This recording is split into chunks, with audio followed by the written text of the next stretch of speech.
Mégane, si je te pose la question, à quoi ça sert l'assurance vie? Bien, ça peut, je sais que si je décède, ça peut permettre à ma famille de payer mes choses, mes dettes, mes funérailles ou des trucs comme Exactement. Frais funéraires, les dettes, ça. Exact. encore une fois. Mais même là, tes dettes, si t'es seul, célibataire, ce qui n'est pas ton cas, mais tu t'en fous peut-être un peu, refusons la succession, on l'entend. Fait qu'effectivement, ça dépend encore de chaque situation.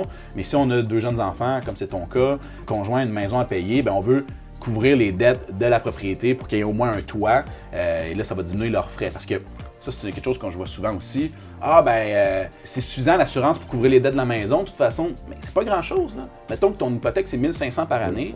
1 500 par année, sur 12 mois, on va parler d'environ 18 000 par année. Ouais. 18 000 par année, t'as pas la moitié du compte d'Hydro, t'as pas la moitié du compte de Vidéotron. Un dans l'autre, c'est comme de dire, OK, ben au moins il n'y a plus de dette, mais tous les autres frais fixes, les taxes municipales, taxes scolaires, les frais afférents d'entretien de la maison, ça, faut continuer de les payer. Hein. Exact. Oui, les prêts hypothécaires, c'est souvent un remboursement d'emprunt, tout simplement, le prêt auto, si on peut rentrer ça là-dedans. Maintien du niveau de vie pour les enfants à charge et conjoints survivants, c'est un autre élément important.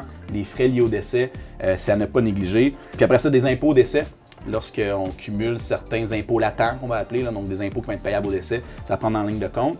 Et par exemple, que tu aurais un partenaire où on est en affaires ensemble, puis on peut prendre une assurance pour couvrir le rachat de parts. Donc de dire, OK, ben si je décède, je veux que tu aies les liquidités nécessaires pour racheter mes parts à ma succession.